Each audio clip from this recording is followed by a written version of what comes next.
እዚህ ግቢ ውስጥ የሚኖር ሰው ክላስ የሆነ ሰው ነው። ራሱን የቻለ ምንም የመኖር ጸጥ ያለ ሰፈር ነው። ራሱ መንደር ማለት ነው። ሾፒንግ ምናምን የሌለው እንደገባችሁ ይሄን ግቢ ታገኛላችሁ ማለት ነው።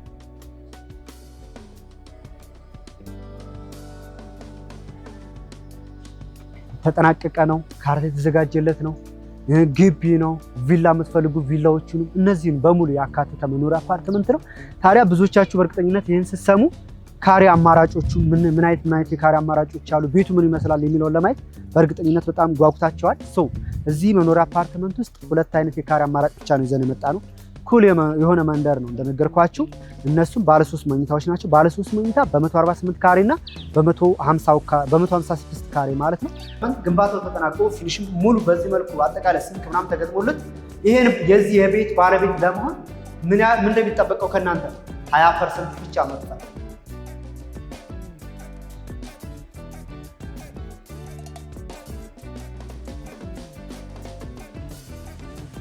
እንግዲህ ያው ቪላ የመግዛት አቅም ላላችሁ ሰዎች በጣም ቀላል ነው። እንዴት አድርገናቸዋል? 50 የባንክ ብድር አመቻችተንላችኋል። ስለዚህ ከእናንተ 25 ሚሊዮን ብር ብቻ ነው የሚጠበቅባችሁ ማለት ነው።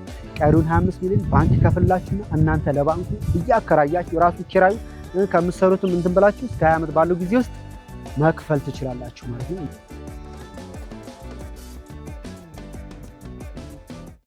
ብዙዎቻችሁ ፊቴን ስታዩ በእርግጠኝነት ያው ታቁኛላችሁ። ብዙ የማዕዘን ሊስቲንግ ቤተሰቦች ያው ብዙዎቻችን የሚባለው ቤት ስላደረኩ ማለት ነው። ዛሬ ይዤላችሁ የመጣሁትን በጣም እንደምትወዱት እርግጠኛ ነኝ። ኮምፓውንድ የሆነ መኖሪያ አፓርትመንት እጅግ ለግዠሪ እንደምትፈልጉት የተጠናቀቀ ሆኖ ደግሞ በ20% ቅድመ ክፍያ ብቻ የቤት ባለቤት የምትሆኑበትን ሁሌ የተጠናቀቀ ስናቀርብ 80% ነው ቅድመ ክፍያው ወይ 100% ነው የሚሆነው ቅድመ ክፍያው። ዛሬ ግን በ20% ቅድመ ክፍያ ብቻ እሱም በ3 ሚሊዮን 100 ሺህ ብር ማለት ነው። አዩ ስትገቡ በዚህ ጋር እንደገባችሁ ከዚህ በፊት እንደነበረ ዘመ ብሎ ዘው የለም አስፈቅዳችሁ ዘበኛ ጠይቃችሁ ምናምን ነው ተፈቅዶልን አሁን ገብተናል ግቢ ውስጥ ማለት ነው። ስለዚህ እዚህ ግቢ ውስጥ ነዋሪ የሆነ ሰው መኪና የሚያስክ እግረኛም ሆንክ ተፈትሸ ነው የምትገባው ማለት ነው። ይሄ እድል እንዳያመልጣችሁ። ምናልባት እንደዚህ ሳወራላችሁ ምንድነው ቤተ መንግስት ነው ምናምን ልትል ትችላላችሁ። ይቅርታ እያጋነንኩ አይደለም። እሺ በዚህ መልኩ ነው የምትገቡት ማለት ነው። መኪና ይዛችሁ ስትገቡ ነዋሪም ብትሆኑ መኪናችሁ ተፈትሾ ነው የምትገቡት። መታወቂያ አሳይታችሁ ነው የምትገቡት ማለት ነው። ዛሬ ገነት የሆነ ግቢ ኮምፓውንድ የተጠናቀቀ። ስለዚህ አሁን መኪናችንን እዚች ጋር እናቆምና ወደ ዋናው ነገር እንሄዳለን ማለት ነው። ሰፊ የሆነ ግቢ ነው። እንግዲህ በኋላ በደንብ ወረጄ በዝርዝር ነግራችኋለሁ። ወደ 34000 ካሬ ላይ የሚያርፍ እጅግ ለግዠሪ አፓርትመንት የብዙዎቻችሁ ፍላጎት የተጠናቀቀ ካርታ የተዘጋጀላቸው እጅግ ግዙፍ የሆነ መንደር ሀብታም ሰው የሚኖርበት መንደር ብቻ። ሀብታም ሰው ግን ይቅርታ እሺ፣ በ3 ሚሊዮን 100 ሺህ ብር ጀምራችሁ የቤት ባለቤት መሆን ትችላላችሁ። ስለዚህ እንውረድና ወደ ገለጻው እንሄዳለን ማለት ነው።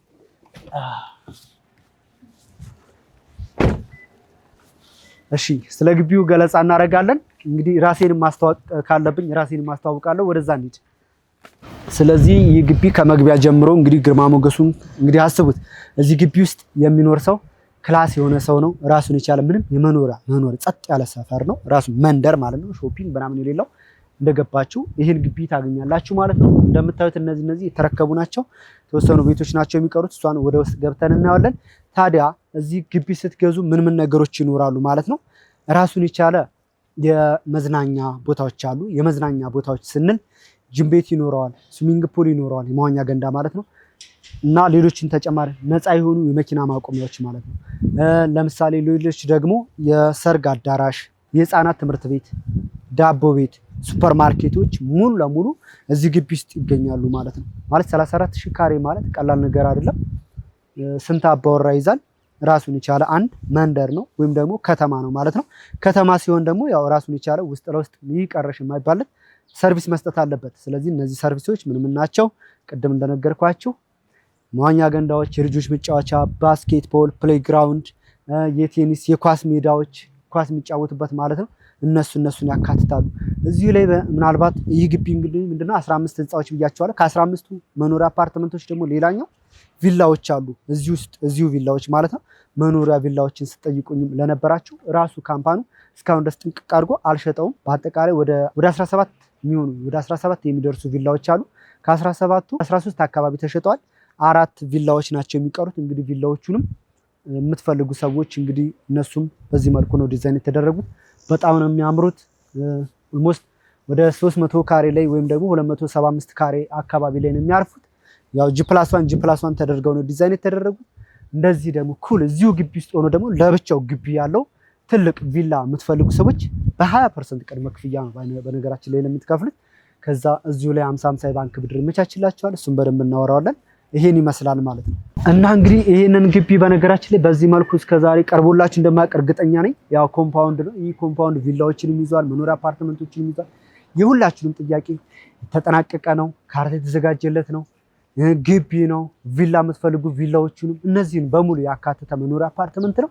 ታዲያ ብዙዎቻችሁ በእርግጠኝነት ይህን ስትሰሙ ካሬ አማራጮቹ ምን አይነት የካሬ አማራጮች አሉ፣ ቤቱ ምን ይመስላል የሚለውን ለማየት በእርግጠኝነት በጣም ጓጉታቸዋል። እዚህ መኖሪያ አፓርትመንት ውስጥ ሁለት አይነት የካሬ አማራጭ ብቻ ነው ይዘን የመጣ ነው። ኩል የሆነ መንደር ነው እንደነገርኳችሁ። እነሱም ባለ 3 መኝታዎች ናቸው። ባለ 3 መኝታ በ148 ካሬ እና በ156 ካሬ ማለት ነው። እንግዲህ ብዙዎቻችሁ ከዚህ በፊት 500 ካሬ 400 ካሬ ስትሉ እንግዲህ ቪላውን በዚሁ አጋጣሚ አገኛችሁ ማለት ነው። ምን አይነት ቪላ? የተጠናቀቀ ቪላ እየተከራየ ያለ ቪላ ለዛው ማለት ነው። ምናልባት በቪላዎቹም በዚሁ አንድ ላይ ዋጋው ልንገራችሁ። ወደ እንትኑ ከመሄዳችን በፊት ወደ ቤቶቹ ዲዛይን ከመሄዳችን በፊት ቪላዎቹ ስለተከራዩ ውስጥ ላይ መግባት አይቻልም ተብዬ ነው። ስትመጡ ያው ልትገዙ ስትመጡ ውስጥ ላይ ገብተን አንኳኩተን ግዴታ ነው እናያለን። እነዚህ ቪላዎች እንደነገርኳችሁ በአጠቃላይ ዋጋቸው 50 ሚሊዮን ነው የሚባለው። 50 ሚሊዮን ነው ትልቅ ነዋ። ግን በነገራችን ላይ ቤቱን ስታዩት እናንተ ውስጥ ገብታችሁ ምናምን ስትመጡት ደግሞ ከዛ በላይ ይገባዋል ነው የምትሉት። ካሬው ትልቅ ነው። የራሱ የመኪና ማቆም ያለው 3-4 መኪና ያቆማል ብቻው ማለት ነው ግቢው የቪላው። እንደገና ደግሞ G+1 ነው። ለምሳሌ ወደ 600 ምናምን ካሬ ነው ማለት ነው። G+1 ሆኖ በ50 ሚሊዮን ብር ማለት እንደገና ጽድት ተደርጎ ነው ፊኒሽድ ነው። ቪላ ለምትፈልጉ እስከዛሬ ጠይቃችሁ ሰዎች ስላላችሁ ለእናንተ ነው። እስከ 70 ሚሊዮን እስከ 80 ሚሊዮን ድረስ ፈልግልን ብላችሁ ባለፈው ቡልቡላው ላይ ስላጣሁላችሁ ማለት ነው። ዛሬ 50 ሚሊዮን እንግዲህ ደግሞ እናንተ ካሽ ይዛችሁ ከመጣችሁ ተወሰነ እናስቀንሳችኋለን። 2 ሚሊዮን 3 ሚሊዮን እሱን በፍጥነት ከመጣችሁ ማለት ነው። እነዚህን ቤቶች በነገራችን ላይ በጣም ቀላል ነው ለእናንተ ማለት ነው። እኔ አይደለም ያው ስለማውቃችሁ ማለት ነው። 50 ሚሊዮን ብር ከፍላችሁ አይደለም የምትገቡት። እንግዲህ ያው ቪላ የመግዛት አቅም ላላችሁ ሰዎች በጣም ቀላል ነው። እንዴት አድርገንላችኋል? 50 ባንክ ብድር አመቻችተንላችኋል። ስለዚህ ከእናንተ 25 ሚሊዮን ብር ብቻ ነው የሚጠበቅባችሁ ማለት ነው። ቀሪውን 25 ሚሊዮን ባንክ ይከፍላችሁና እናንተ ለባንኩ እያከራያችሁ ራሱ ኪራዩ ከምትሰሩትም እንትን ብላችሁ እስከ 20 ዓመት ባለው ጊዜ ውስጥ መክፈል ትችላላችሁ ማለት ነው። ይህ ዕድል እንዳያመልጣችሁ። ቅድም እንዳልኳችሁ በደንብ ደግሞ ከ50 ሚሊዮንም የተወሰነ ካሽ ምናምን ይዛችሁ ስትመጡ ዲስካውንት እናስደርግላችኋለን። ለምሳሌ 50 ሚሊዮን ጭራሽ ባንክ ምናምን አልፈልግም ቀጥታ መክፈል ነው የምፈልገው ለሚል ሰው እስከ ስንት ላስቀንስለት እችላለሁ? እስከ 4 ሚሊዮን እስከ 5 ሚሊዮን ከዚህ ላስቀንስላችኋለሁ። ግን ይሄን የምታገኙት የሆነ ቀድማችሁ ከደወላችሁ ነው። አሁን ወዴት እንሄዳለን ማለት ነው? ወደ መኖሪያ አፓርትመንቶቹ በዝርዝር ክላሳቸው፣ ዲዛይናቸው በምን መልኩ ነው ዲዛይን የተደረገ የሚለውን ገብተን እናያለን ማለት ነው። ዛሬ እንግዲህ ለየት ባለ መልኩ የማዕዘን ሊስቲንግ ቤተሰቦች ወይም ፋሚሊዎች የተገናኙንበት ጉዳይ ለየት ያለ ነገር ይዘን የመጣ ነው። ከዚህ በፊትም እንግዲህ እንተዋወቃለን። ከብዙዎቻችን ጋር በተደጋጋሚ ተገናኝተናል። ብዙዎቻችሁን የቤት ባለቤት አድርጌያለሁ። እንዲሁም ሾፖች በባለፈው መርካቶ ላይ አቅርቤ ብዙዎቻችሁ ተሳትፋቸዋል። ግን ምናልባት በዚህ ሰዓት ላይ የሆነ ነባራዊ ሁኔታ አለ የሚዋዥቅ ስለ ሪል ስቴቶች ገበያ ወዘተ የሚባል ነገር የትረስት ሾው ወዘተ የተለያዩ ነገሮች አሉ። ምናልባት እንደ መግቢያ ዛሬ እንግዲህ የምንገኘው በአምዱን ሪል ስቴት እንግዲህ ማነው በኋላ ወደ ዝርዝሩ መጣበታለሁ። ምናልባት እንዳጠቃላይ የምሰጣችሁ መግለጫ ምንድነው በዚህ ሰዓት ላይ ዴቨሎፐሮች በተለያየ መልኩ የተለያዩ መኖሪያ አፓርትመንቶችን እስከዛሬ ሲያቀርቡ ቆይተዋል። በተለያየ መልኩ ስንል ምናልባት አንድ ዴቨሎፐር አንድ መኖሪያ አፓርትመንት ሲያቀርብ በግንባታ ላይ ያለ ምናልባት ቁፋሮ ላይ ሆኖ የሚሸጥ በ10% ቅድመ ክፍያ ግንባታቸው ተጠናቆ ፕሮግረስ አድርገው ኦልሬዲ ሙሉ ለሙሉ አጠናቆ የሚያስረክቡ ሪል ስቴቶች አሉ። ሌላኛው ፉል ፊኒሽድ እና ሰሚ ፊኒሽድ የሚባሉ ማለት ነው። እና እንዲሁም በተጨማሪ በኮምፓውንድ ሌቭል ወይም ደግሞ ሲንግል አፓርትመንት የሚያቀርቡ አሉ። ይህ የከተማችን ውስጥ በኢትዮጵያ ውስጥ ያሉ ሪል ስቴቶች በምን አይነት መልኩ ነው መኖሪያ አፓርትመንቶችን ለደንበኞች የሚያስረክቡት የሚለው ነገር ነው የገለጽኩላችሁ።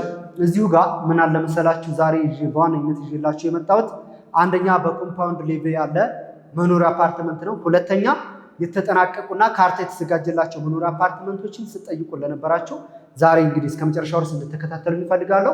አንደኛ የመጀመሪያው ነገር መኖሪያ አፓርትመንት በኮምፓውንድ ሌቭል በኮምፓውንድ ውስጥ ያለ መኖሪያ አፓርትመንት ስትገዙ አክሰሶችን ታገኛላችሁ። እንግዲህ ቤታችን ያው ከመጀመሪያ ጀምሮ ያለቀ አፓርትመንት ሁሉ ነገሩ አክሰስ የተደረጉ ሊፍቶቹ በዚህ መልኩ አክሰስ ተደርገዋል። ኮሪዶሩ ይሄ ነው። እንደዚህ በዚህ መልኩ እዚህ ሌቭል ላይ አድርሰናቸዋል። እስቲ ደግሞ ውስጥ ላይ ያሉትን ቤቶችን በደንብ ዲቴል ገብተን እናያቸው። ሁሉም ነገሮች እንደምታዩቸው ናቸው፣ ተገጥመዋል። ልክ እዚህ ፍሎር ላይ ሲደርሱ ሰፋ ያለ ራሱን የቻለ ኮሪደር። ይህን ኮሪደር ሼር የሚያደርገው ማን ነው? ሁለት ሰው ብቻ ነው ማለት ነው። በዚህ በኩል አንድ ቤት አለ፣ በዚህ በኩል አንድ ቤት አለ። ሁለቱ ቤቶች ብቻ ናቸው ማለት ነው። ስለዚህ በፍሎር ሁለት ቤት ብለን መናገር እንችላለን ማለት ነው። ምንም የሚያተረማምስ ነገር የለም። ምናልባት አንዳንድ ጊዜ አይታችሁ ከሆነ በፍሎር 12 13 ቤት ያለ አለና እንደዚህ አይነት ነገሮች ያጋጥማሉ። ይሄ በጣም ፍሪ ስፔስ፣ ሁለታችሁ ብቻ የምትጠቀሙት። እዚህ ጋር ፕሮግራም ማዘጋጀት ይችላላችሁ፣ ወጣ ብላችሁ ምናምን። ውስጥ ላይ ደግሞ ገብተን እናያቸው። እንደገባችሁ ምን ታገኛላችሁ? ኮሪደር ነው የምታገኙት፣ ሰፋ ያለ ኮሪደር። ከዚህ በፊት እንደተለመደው ቅድም ላይ እንዳልኳችሁ ሳሎን አይደለም የምትገቡት ማለት ነው። ሁልጊዜ እናገራለሁ፣ ከዚህ በፊት ያቀረብኩበት ሳሎን አለመሆኑ ቀጥታ እንደገባችሁ ኮሪደር መሆኑ ምንድነው? ከውጭ እንደመጣችሁ አስፔዛ ወይም የሆነ እቃ ይዛችሁ ከመጣችሁ ሳሎኑ ከፊት ነው ያለው። ሳሎን ያለ ሰው እቃ የገዛችሁትን እቃ እንዳያይባችሁ እዚች ጋር ወደ ጎን አጠፍ ስትሉ ይሄ ጋር የሰራተኛ ክፍል አለ። እዚህቹ ማስቀመጥ ትችላላችሁ። ወደዚህ ስትመጡ በግራ በኩል ኮመን ባዝሩም አለ። ይህ ኮመን ባዝሩም ለእንግዳ እና ለሌሎች ለተለያዩ መኝታዎች ሻወር ሽንት ቤት የሚሆን ነው። እዚህ ጋር ገባ እንዳላችሁ ደግሞ ምን አለ? ኪችን አለ ማለት ነው። ኪችናችን ይሄን እንደምታዩት ነው። በኪችኑ በኩል ምን አለው? ራሱን የቻለ ስቶር አለ። ጥንቅቅቅ ያለ ቤት ነው። ሁሉም እንደምታዩት ከላይ እስከታች ሁሉም አክሰሱ አክቲቭ ተደርጓል። ያለቀ አፓርትመንት ስትሉ ለነበራችሁ ይሄው እንሆ ብለናል። በሮቹ በሙሉ አዳዲስ ናቸው፣ በሙሉ ተገጥመዋል። ይሄን ይመስላል። ከዛስ ልክ ከውጭ መታችሁ የት ትገባላችሁ? እዚህ ጋር ፊት ለፊት በዚህ ጋር ጀስት ሌላ ኮሪደር አለ። በፊት ለፊት ወደዚህ ሳሎን አለ።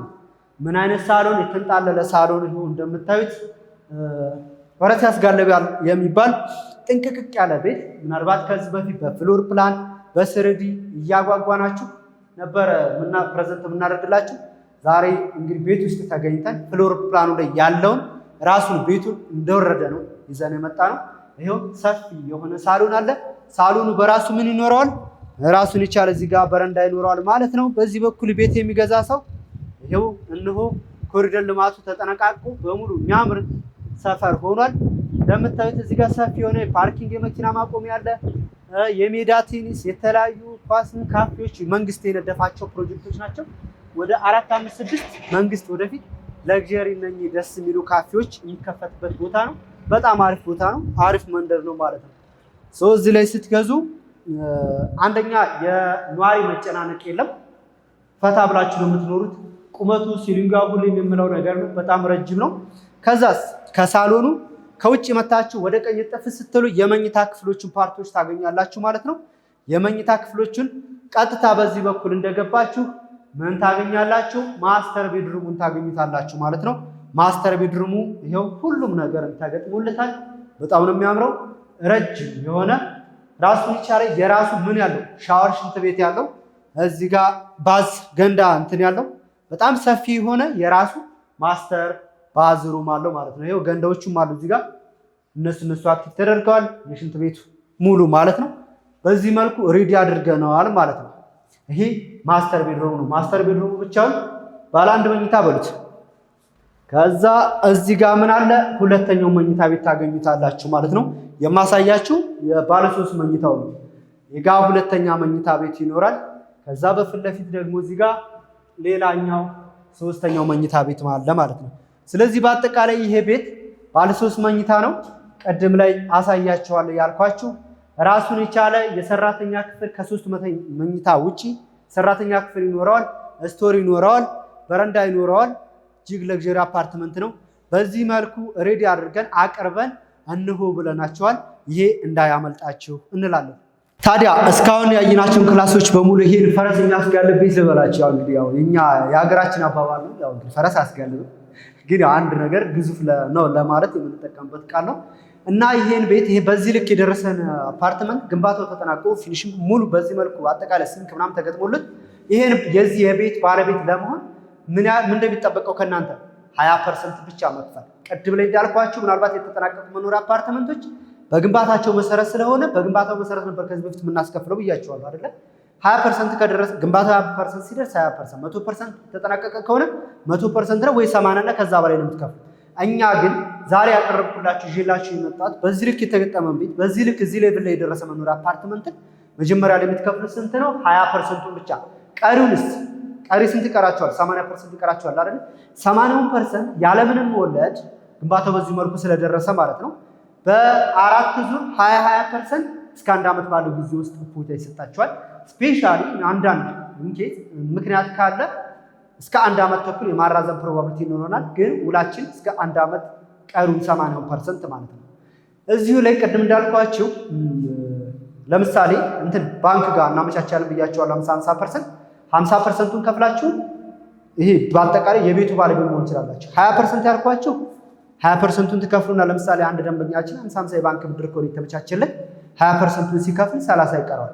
30ውን ጨርሶ ቤቱን ካርታው ሙሉ መረከብ ይችላል ማለት ነው። 20% ከፍላችሁ የቤቱ ባለቤት መረከባችሁ 50ውን ከፍላችሁ ነው ማለት ነው የቤቱ ባለቤት መሆን ይችላል። ስለዚህ ይሄን የመሰለ ቤት በ20% ቅድመ ክፍያ የቤት ባለቤት መሆን ትችላላችሁ ማለት ነው። ቀሪው 80% ያለምንም ወለድ እስከ 1 ዓመት ባለው ጊዜ ውስጥ ለምሳሌ የ156 ካሬ ባለ 3 መኝታ ብያቸዋለሁ ቅድም። ይሄ 156 ካሬ ባለ 3 መኝታ ነው። ተጨማሪ ሰራተኛ ክፍል አለው። በአጠቃላይ ዋጋው ወደ 16 ሚሊዮን 400 ሺህ ብር አካባቢ ይሆናል። መጀመሪያ ላይ የሚከፈለው 3 ሚሊዮን 200 ሺህ ብር ማለት ነው። ስለዚህ 3 ሚሊዮን 200 ሺህ ብር ከፍላችሁ የተጠናቀቀ ካርታ የተዘጋጀለት የመኖሪያ አፓርትመንት የቤት ባለቤት መሆን ትችላላችሁ ማለት ነው። ቀሪውን 80%ቱን ያለ ባንክ የምትፈልጉ ከሆነ እስከ 1 ዓመት፣ በባንክ ከሆነ 50%ቱን እስከ 20 ዓመት ይመቻችላችሁና 50%ቱን ጨርሳችሁ ቤቱን ካርታ መረከብ ትችላላችሁ ማለት ነው። እና ምናልባት ይሄ 20% ለሚከፍል ነው። ግን አንዳንድ ጊዜ ምናልባት ይሄን ቤት ያለ ሰው በዚህ መልኩ ትረስት ይኖረዋል 100% ከፍላለሁ ለሚል ሰው ራሱን የቻለ ዲስካውንት አዘጋጅተናል። ዲስካውንት ያዘጋጀነው እስከ ስንት ጀምሮ ነው? ከ40% ጀምሮ ለሚከፍል ሰው 40% ለሚከፍል ሰው ከከፈለው ላይ 3% ቅናሽ እንሰጠዋለን። 100% ስትከፍሉ ደግሞ 9%። ለምሳሌ የ16 ሚሊዮን 400 ሺህ ብር ምናምን ብያቸዋለሁ አይደል? 156 ካሬ ባለ 3 መኝታ 100% ለሚከፍል ኦልሞስት በካሬ የ10 ሺህ ብር ቅናሽ ይደረግላቸዋል። ስንት ማለት ነው? ወደ 1.5 አካባቢ ቅናሽ ታገኛላችሁ ማለት ነው። 1 ሚሊዮን 500 ሺህ ብር ዲስካውንት ይሰጣቸዋል ማለት ነው። 40% ስትከፍሉ፣ 50% ስትከፍሉ፣ 70% ስትከፍሉ፣ እስከ 100% ስትከፍሉ እስከ 1.5 ዲስካውንት ታገኛላችሁ ማለት ነው። እዚህ ቤት ላይ ማለት ነው፣ እዚህ መንደር ውስጥ ማለት ነው። ይህን ይመስላል አከፋፈሉ። እንግዲህ እስካሁን በነገርኳችሁ መሰረት በእርግጠኝነት ብዙዎቻችሁ በዚህ ሰዓት በነባራዊ ሁኔታ ባለው ነገር ይሄ ያለቀ ያላለቀ ብዙ ውስጥ ቤት መግዛት ፈልጋችሁ ግን ትረስት ችግር ያለባችሁ ሰዎች እንግዲህ ዛሬ የተጠናቀቀ ካርታ የተዘጋጀለት መኖሪያ አፓርትመንት ነው ያቀረብኩላችሁ። ታዲያ ይህን ቤት ለመግዛት ብዙዎቻችሁ እንደምትረባረቡ እርግጠኛ ነኝ። ይህ እድል እንዳያመልጣችሁ እንደምትፈልጉ እርግጠኛ ነኝ። እየነገርኳችሁ ያለው ፉል ፊኒሽድ በሚባለው ፕራይስ ነው። ይህ እድል እንዳያመልጣችሁ ሁሌ የምደጋገመው ነገር ነው። ከዚህ በፊት ቡልቡላ ላይ የተጠቀማችሁ ሰዎች አሉ። ዛሬ የሚገዙ ሰዎችን ከአንድ ካሬ ላይ እናንተ በስንት እንዳተረፋችሁ ራሳችሁ እየደወላችሁ የነገርኳችሁ ሰዎች አላችሁ። ይሄም ምናልባት እስከ 15 ቀን ከ15 ቀን በኋላ በካሬ ቢያንስ የ20 ሺህ ብር ጭማሪ የ30 ሺህ ብር ጭማሪ በካሬ የ30 ሺህ ብር ጭማሪ ይደረጋል። 30 ሺህ ብር ማለት እንግዲህ ከአንድ ካሬ ላይ ከ100 ካሬ ላይ እስከ 3 ሚሊዮን ብር የሚጨምርባችሁ ማለት ነው። 156 ካሬ ላይ ስንት ይጨምርባችኋል? ኢማጂን 5 ሚሊዮን ብር ነው የሚጨምርባችሁ። ይሄንን በተሰጣችሁ ጊዜ ውስጥ በእነዚህ 15 ቀናቶች ውስጥ ብቻ ተረባርባችሁ የእናንተ የዚህ የቤቱ ባለቤት ሁኑ። ታዲያ የዚህን የቤት ባለቤት ለመሆን ለምትፈልጉ ሁሌም እንደምለው ታች የማስቀምጠው ስልክ ቁጥር አለ። በዛ ስልክ ቁጥር እየደወላችሁ በፈለጋችሁ በዋትሳፕ፣ በቫይበር፣ በኢሞ በሁሉም ስልክ እኔ አክቲቭ ነኝ። በዛ እየደወላችሁ የቤቱ ባለቤት መሆን ትችላላችሁ። ታዲያስ ብዙዎቻችሁ ምናልባት ይህ ውክልና ምናምን የሚባል ነገር አለ። እዛ ውጭ ሀገር ሆናችሁ እዚህ ኢትዮጵያ ቤት መግዛት የሚፈልጉ ሰዎች አላችሁ። በሁለት አይነት መንገድ ነው ሁሌም እንደምለው በተወካይና በዲኤችኤል የሚባለው ማለት ነው። ተወካይ እንግዲህ ከዚህ በፊት ኖራችሁ እዚህ አስቀምጣችሁ ተወካይ ውክልና ህጋዊ ውክልና ሰጣችሁ የሄዳችሁ ሰው ካለ እሱ ጨርሷል። ዲኤችኤል ማለት ደግሞ ውክልና የሌላችሁ ሰዎች እዛው ሆናችሁ ፓስፖርታችሁ በዋትሳፕ በቴሌግራም ልካችሁ ፕሪንት አድርጌ ውሉን አዘጋጅቼ በአድራሻችሁ በ2-3 ቀን ውስጥ ጣሊያን ላይ ምናልባት 5-6 ቀን ሊፈጅ ይችላል። በአሜሪካ በ3 ቀን ውስጥ ደርሳችሁ በ3 ቀን ውስጥ እዛው ደርሷችሁ ፈርማችሁ መልሳችሁ የቤቱ ባለቤት ተጠቃሚ የምትሆኑበትን እድል አመቻችተናል። እንግዲህ ሁሌም እንደምለው ሁሌም ፍጠኑ።